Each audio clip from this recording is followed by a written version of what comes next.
Hey guys, it's good to see you here. I'm not sure what I'm making this stream about. I think I'm going to make it a premiere. I'll try to make it long enough to make it interesting enough to watch. What it's about is this journey that a lot of you people call it, a journey, this cancer journey, from the inception until treatment, until after the treatment, which I've still got over halfway to go. But it's going pretty well right now. I'm going to have to pause a lot because it's painful to talk. That's just the way it is. I'm not whining about it. I'm not a whiner. But if you see cuts, it's because I have to stop, like right now. And I'm back. The first thing I want to address is all the positive comments I've gotten for putting all this on YouTube, on what's going on with me and all that stuff. It's actually pretty interesting, probably to some people. It's pretty interesting to me. I never thought I'd be going through something like this. Not just an injury, but something that's ongoing, and it's like it's everlasting, like it's never going to end. Of course it will, but it's hard to wrap my mind around what's happening. I'm going to explain to you how this all started and what I did after I found out what was going on. Anyway, at first I had a little bump on my lip, on the left side of my face. A little bump, it was like a whitehead, it was like a pimple.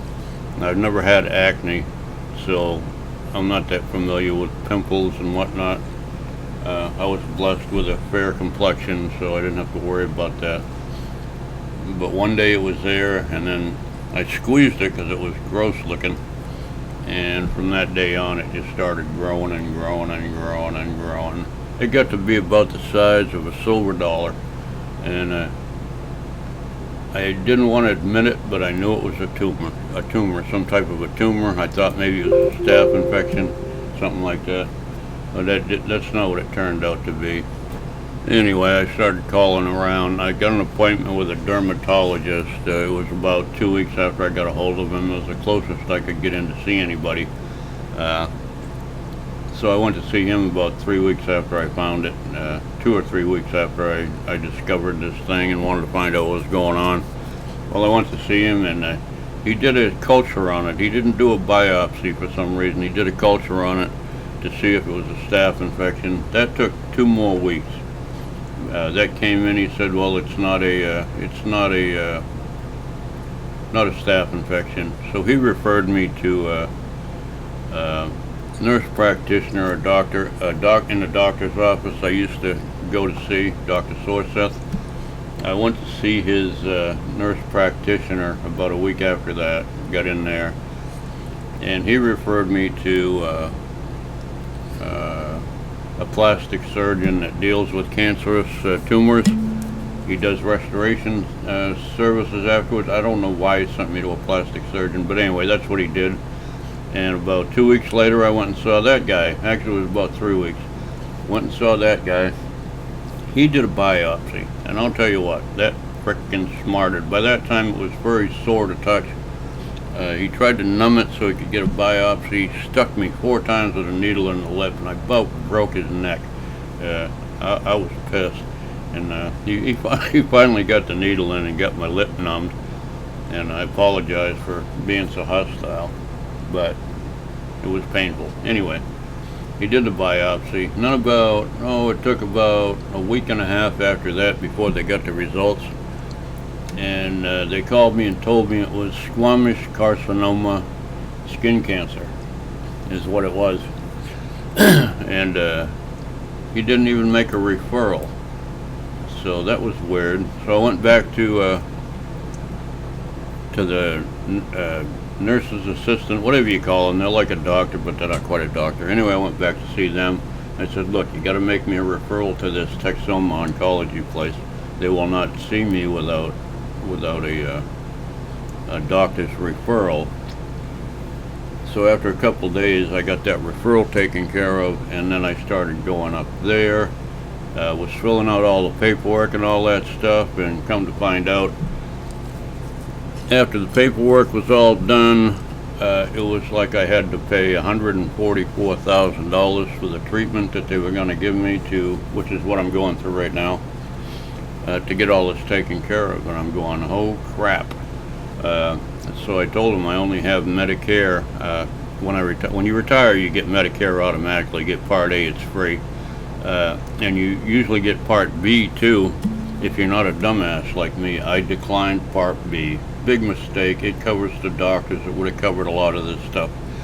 I declined because I'm an idiot. I had no idea that it was going to be a problem at the time. It was quite expensive back then. It was about 7 years ago. It was $134 a month out of what I was getting then was $934 a month for Social Security. That would have knocked me down to $700 a month, and I had gone from making over $2,500 a week in my pocket cash to $700 a month. I couldn't deal with that, so I declined. Well, I found out later that after you decline, the government punishes you for not getting it when you first retire, and they start assessing penalties if you go to get Part B later. Turns out they want $364 a month for me to add Part B, and I couldn't do it until January of 2024. Which is shitty. It's like Obamacare. If you don't have it, they fine you for not having insurance. Same kind of deal, but I don't want to get off onto that train. Anyway, the woman in the financial office at the oncology place bent over backwards to get as much cut out of that fat that she could. She went way, way beyond what she had to do to get that trimmed back as much as she possibly could. It was incredible. So when we were going through that, I panicked a little bit. I admit I panicked. I came home. I started a GoFundMe immediately. I've never done one before. I didn't know quite how to do it, but I got it done. And I put in there, I think I made it for $10,000 or something like that, not expecting to get nearly that much money. But I went ahead and did it. I still wasn't sure what the balance was going to be when I started the GoFundMe, and I just knew I didn't have it. Didn't matter how much it was, I didn't have it. As a result of posting that GoFundMe and explaining my situation and trying not to be too panicky about it, I raised almost $15,000 in 24 hours from my subscribers and people who aren't even subscribers. It was incredible. I think I found out the next day how much it was actually going to cost me, so I ended the fundraiser.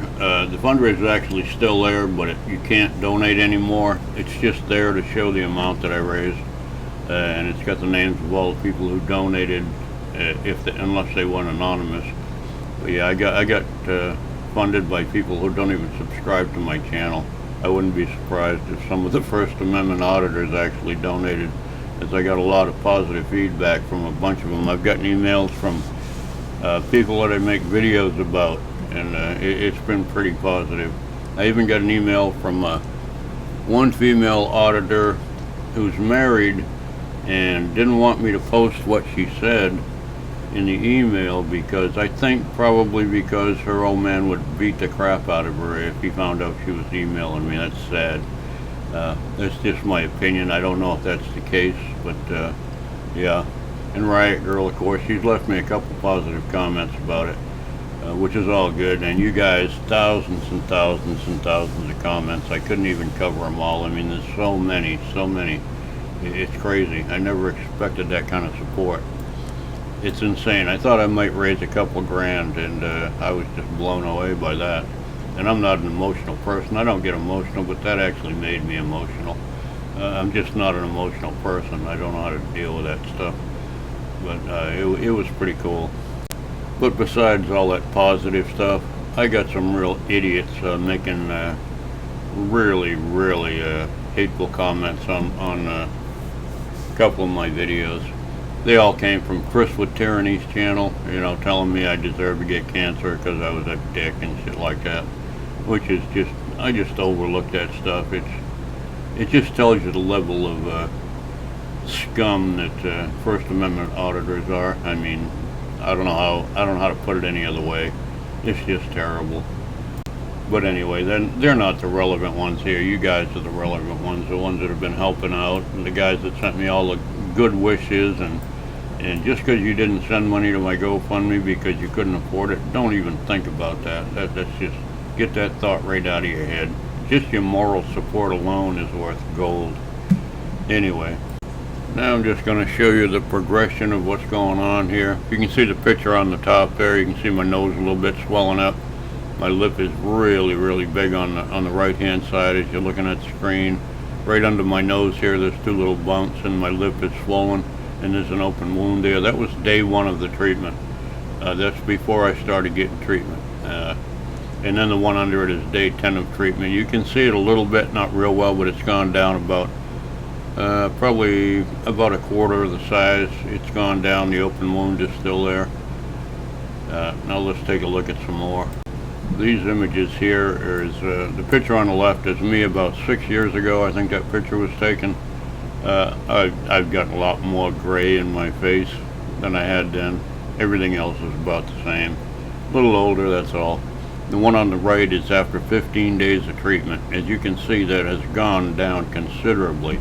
You can also notice that it's red all around, from the side of my nose all the way around my chin, and my facial area is a bright red like a sunburn. That's from the radiation treatment. The right side of my lip has gone down. It's almost unnoticeable. Now there's a chunk missing out of my lip that may or may not come back.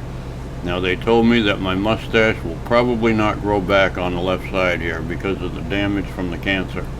Not the radiation, but from the cancer. It's killed all those cells and all that skin in there. It may grow back eventually. I don't know. I've always been a person to think that I can whoop its ass no matter what it is. And hopefully I will be able to grow it back. But it doesn't really make any difference as long as I stay alive. Now this image right here, this is the actual mask that they made for me. It's made to fit my face. Nobody else. It won't fit anybody else. You can see the little bolts in the corner there where they bolt my head down to the table.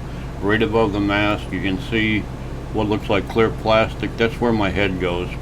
That's where my head goes in, and they bolt me down here in the corners. And that thing that my nurse Maria, the sweetheart, is holding up is the thing that they made. It goes inside my mouth. It hardened to the exact shape of the inside of my mouth to keep the radiation off my tongue and my gums and all that inside my mouth, so that I don't get radiation burns on my tongue and whatnot, or on my gums or wherever. Anyway, that's what that is. That is the actual mask that they put my head in and bolt me to the table. It's like a medieval torture device looking thing, isn't it? And I get to keep it when I'm done too. I get to take all that stuff home with me. I don't know why I want to do that, but I'm gonna. Anyway. And this image here is the actual proton. They call it proton. It's photon therapy, I think is how it's pronounced. I don't know. Anyway, that's the actual kind of therapy I'm getting.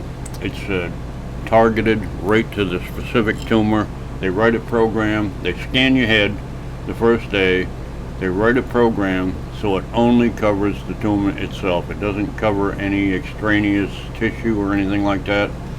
It goes in one side, it comes out the other side of the tumor, and that's where it stops. It stops where the tumor stops, it stops. So it doesn't tear up my whole face. That's why I'm not losing my hair or any of that stuff. So if you want to stop and read that, I guess you can. You can just Google photon therapy on YouTube and it'll tell you what it is. So that's the journey you've chosen to take with me, folks. All your choice. Anyway, I couldn't do it without you. I think we all know that. I'd be going insane if it wasn't for you guys. And I've got some local friends here who have been quite supportive, so we're all good. We're all good. Anyway, that's what's going on to date, folks. I'm almost halfway through. I think I've got 20 days left. I'm 15 days in. I've got 20 days left of this. And so far, everything is looking good.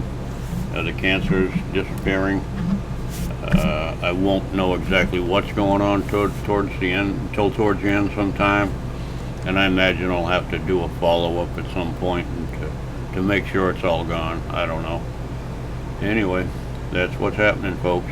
Thought I'd just make you a little video and include y'all in it, because we're on this little trip here together. That's just the way it is.